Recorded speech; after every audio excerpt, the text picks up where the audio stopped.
Do you ever feel like your friends somehow look younger than you, even though you're the same age?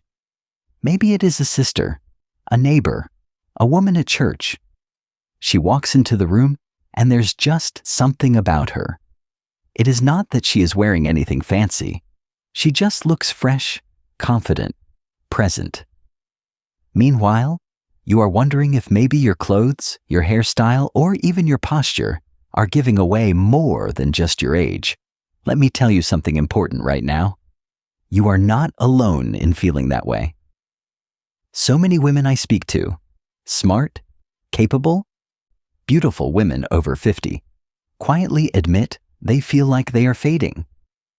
Not just in style, but in spirit. But here's the truth. You do not need to change who you are. You just need to stop hiding who you are. Today, I want to gently walk you through 7 small habits that might be making you look older than you feel.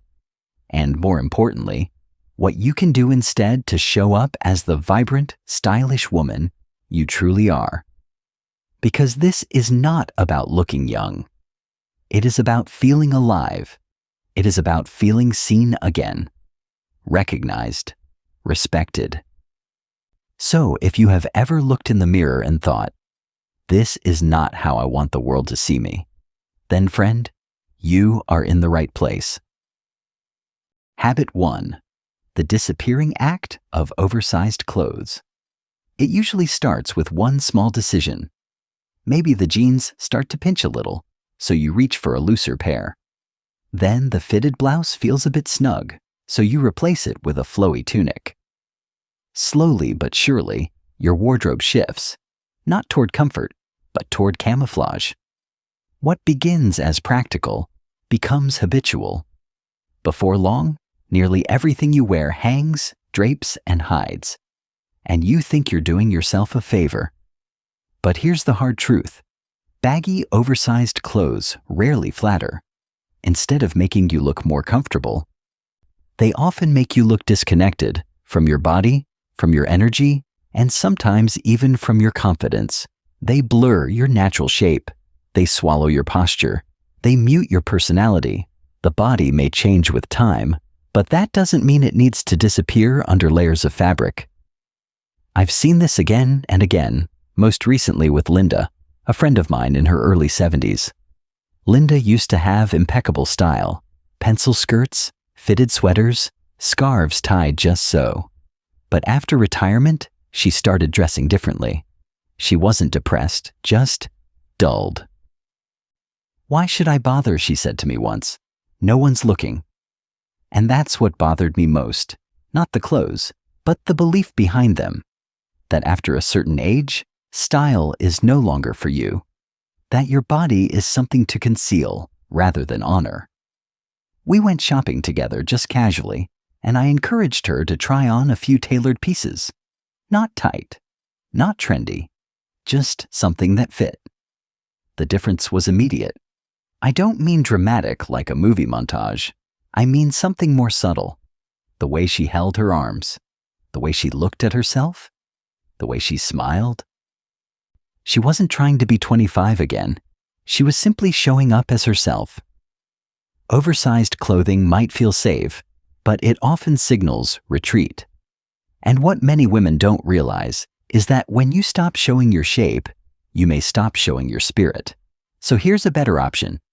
Clothing that follows your natural lines, a defined shoulder, a soft waist, a pair of pants that respects your proportions. These aren't frivolous choices. They're small acts of self-recognition. Because you don't dress for others anymore. You dress to tell the world and yourself that you're still here.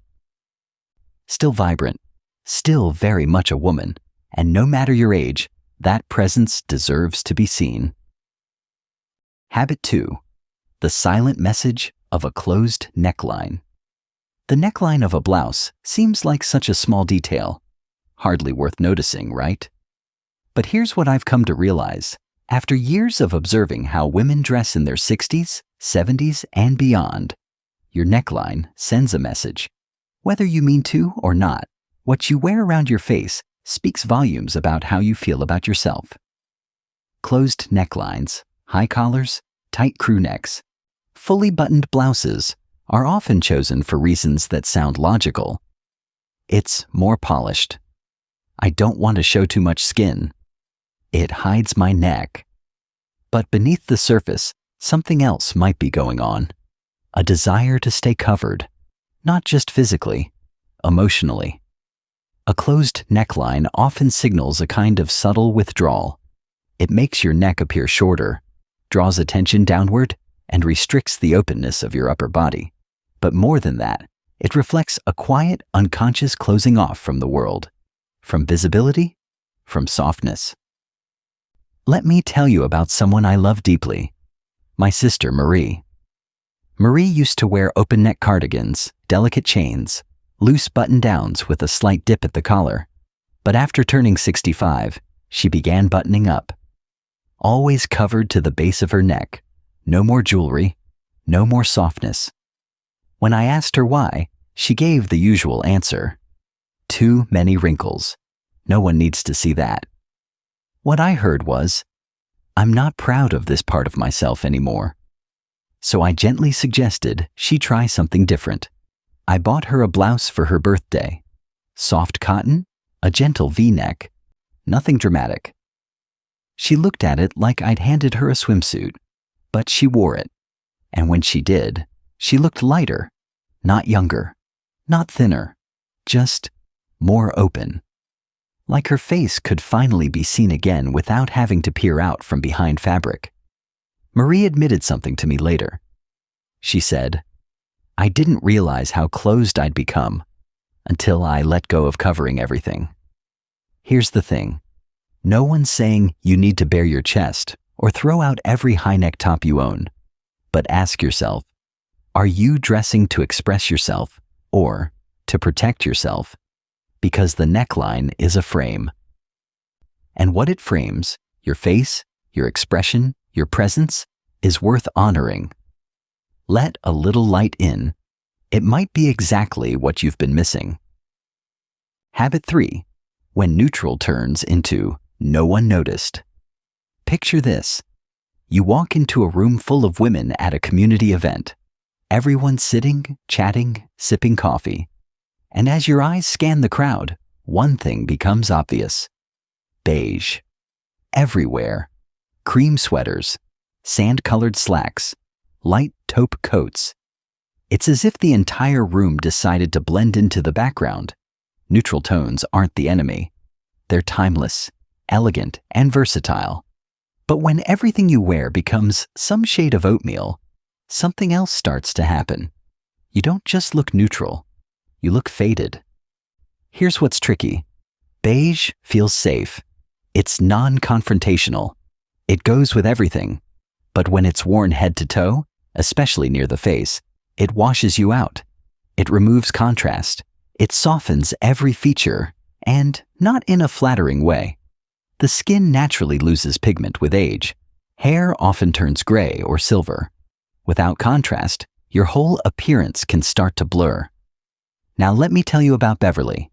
She was always a bright spirit. Bold lipstick, a colorful scarf. Something about her always popped. But after a few hard years, losing her husband, moving homes, she stopped wearing color. Said it didn't feel appropriate anymore. I met her for lunch last fall and almost didn't recognize her. Beige coat, beige turtleneck, beige shoes. She looked smaller, not physically, energetically. I didn't say anything then, but a few weeks later, I dropped off a gift. A deep burgundy scarf. Just a small pop of color. A few days later, she called me. You were right, she said. I wore it to the store, and 3 people told me I looked lovely. I hadn't heard that in years. Color does that. It doesn't scream for attention.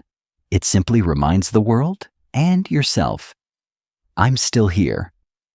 You don't need to wear neon. You don't need to reinvent your wardrobe. But near your face, where it matters most, choose contrast, jewel tones, soft pastels. Even a clean white blouse under a darker jacket can be transformative. Beige can be a base. But don't let it become your identity, because a life well lived deserves color, and so do you. Habit 4. When comfort becomes a costume, the truth about clunky shoes. There's a quiet moment I've seen more times than I can count. A woman walks into a room, confident, radiant, well-dressed from the knees up. And then I look down, and it's the same story. Big, bulky shoes, orthopedic soles, thick straps, some variation of the phrase, "They're good for my feet." Now let me be very clear. I believe in comfort, wholeheartedly. You've earned the right to never wear painful heels again. No one's suggesting stilettos. But there's a difference between comfortable and clunky, and many women are settling for the latter out of habit or fear. Here's what happens when your shoes are too chunky, too heavy, or too wide. They weigh down your entire frame. They change your posture. They shorten your stride and make your steps more cautious. And most importantly, they visually age you, regardless of what else you're wearing. Why? Because shoes are part of your body language. They speak without words. A polished, graceful flat or a slim ankle boot says, "I'm still in step with myself." A pair of thick-soled comfort shoes says, "I'm just getting by." I saw this transformation firsthand with Eleanor, a retired librarian in her 70s with the kind of wit that could light up a room. She had a lovely wardrobe, soft colors, beautiful scarves, tailored jackets, but always the same clunky shoes. When we talked about it, she said, "I gave up on stylish shoes after 60. Too painful." I asked her if she'd be open to trying something different. Not high heels, just refined comfort. She was skeptical. But she humored me. We went shopping for shoes with real support, but sleeker design. Flexible leather loafers, low-heeled ankle boots, even a pair of elegant slip-ons with arch support. Nothing extravagant, just smart choices. The change was immediate. She stood taller, walked with more ease. And here's the part that surprised her.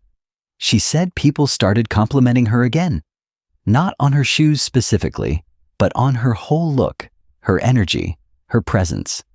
She told me, "I didn't realize my old shoes were dragging me down, literally and emotionally." Here's the truth. You don't have to choose between comfort and style. They're not opposites. You just have to look beyond the sensible shoe section and rethink what comfort looks like. Avoid thick soles, wide profiles, Velcro straps, orthopedic shapes that scream practical. Instead, look for soft leather that molds to your foot, cushioned insoles hidden inside elegant designs, narrower silhouettes that follow the shape of your foot, not hide it, neutral tones that elongate the leg instead of cutting it off. Your shoes should support you, yes, but they should also reflect you, because every step you take still tells a story. Don't let your shoes say you've stopped moving forward. Habit 5. The problem with pretty prints. There was a time when floral prints were a sign of freshness. You probably remember it. Soft pastels, cotton sundresses, maybe even a matching headband. Back in the day, those prints felt alive, romantic, playful. They had personality. But something changed. Somewhere along the way, floral became code for age appropriate. Soft prints turned stiff. Fresh colors turned dusty. Patterns that once danced now sit flat and heavy on fabric. And without even realizing it, many women started reaching for prints that made them look older than they feel. Here's what I've seen. Paisley, tiny florals, muted roses, all over patterns that blur the figure, add visual noise, and pull attention away from your face. Or, worse, bury it. These prints aren't neutral. They're aging. Not because they're feminine, not because they're modest, but because they often resemble things that don't move anymore. Old upholstery, faded wallpaper, the curtains at your great-aunt's house. That's not the energy you want to carry into a room? What you need now is clarity, structure, and contrast. You want prints that feel alive, not nostalgic. Clean lines. Simple patterns. Just 1 or 2 colors. Something that lifts the eye and shapes your frame instead of flattening it. Take stripes, for example. Vertical ones elongate. Or abstract patterns with white space. Even bold floral prints can work, as long as they're modern and balanced. I once had a conversation with Jeanette. She was 72, an artist, vibrant in every way. But she came to me one day frustrated, saying, "I don't understand why everything I wear feels frumpy, even though I love color." When I looked through her wardrobe, it was easy to see why. Her closet was filled with cheerful prints, but the kind of cheerful that belonged in a children's storybook, not on a grown woman who had lived through 5 decades of wisdom. We kept the color, but changed the language. Out went the tiny florals and paisley blouses.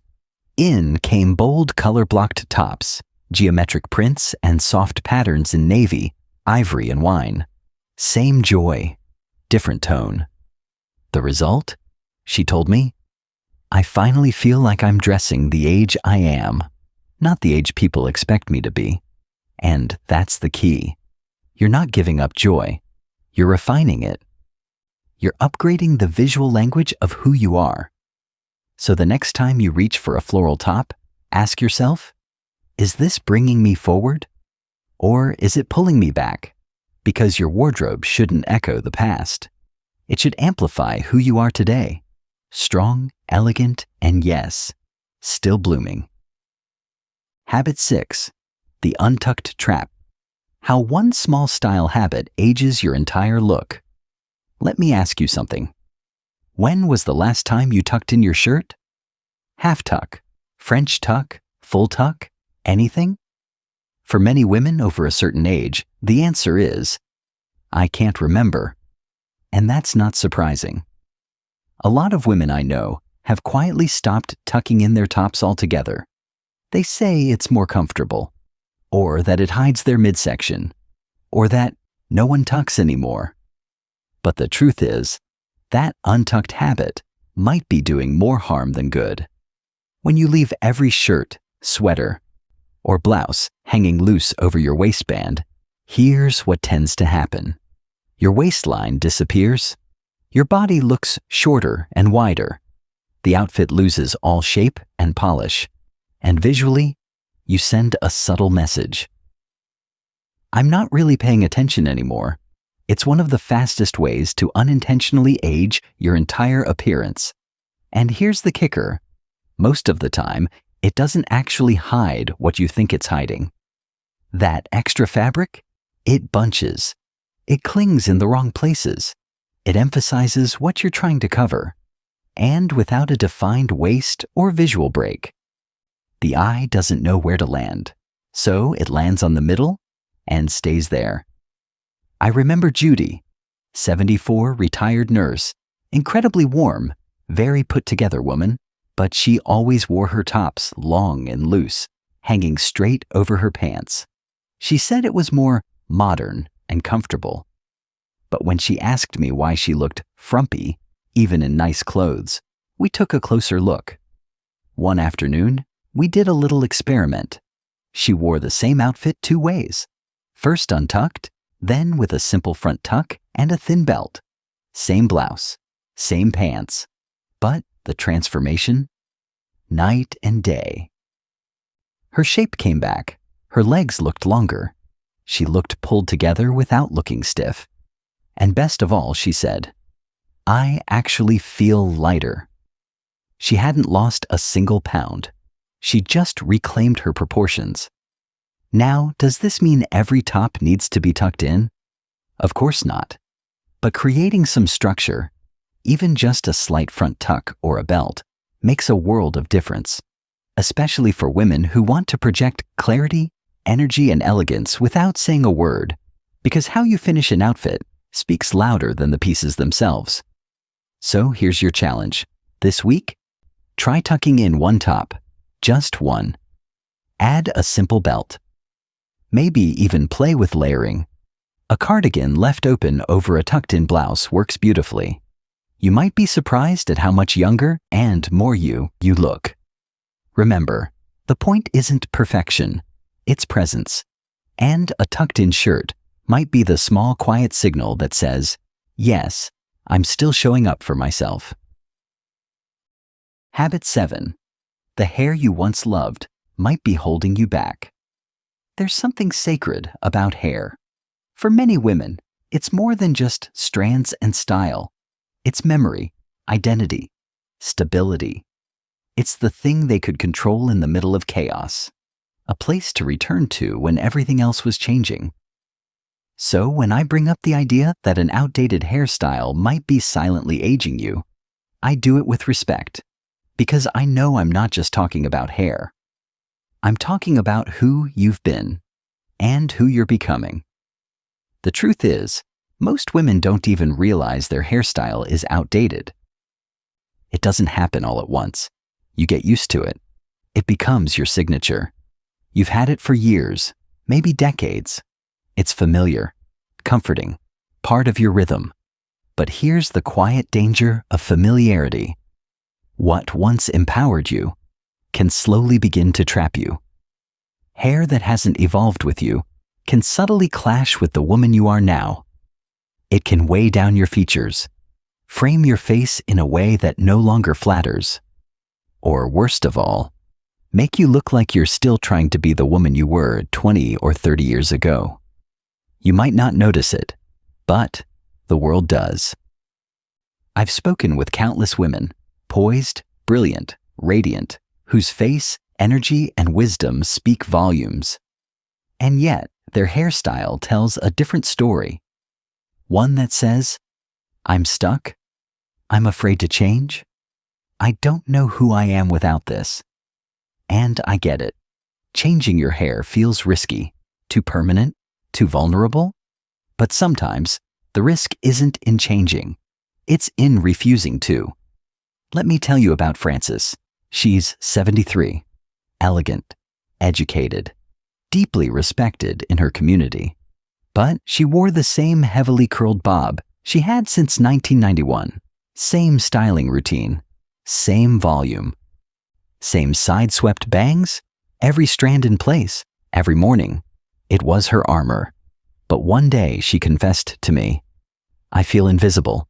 I try so hard to stay put together, but no one seems to see me anymore. So, we talked. Not about trends, not about Instagram haircuts, but about letting go, about giving herself permission to look like the woman she is now, not the woman the world once expected her to be. It took her 6 months to work up the courage. She found a stylist who understood mature faces.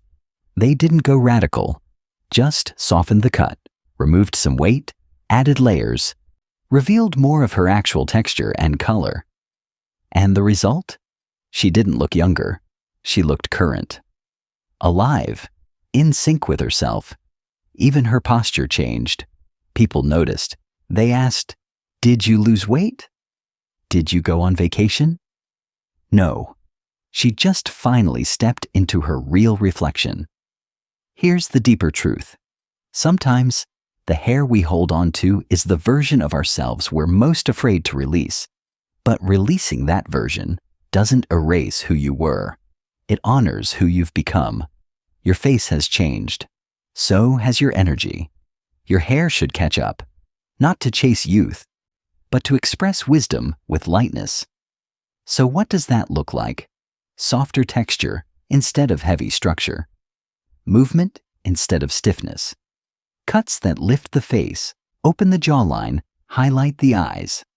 Styles that work with natural color and wave, not fight them. And above all, something that feels like freedom, not performance. You don't need to go short. You don't need to go gray. But you do need to ask yourself honestly, is my hairstyle still serving who I am today? Because you're not the same woman you were 20 years ago. You've grown. You've earned ease. You've earned authenticity.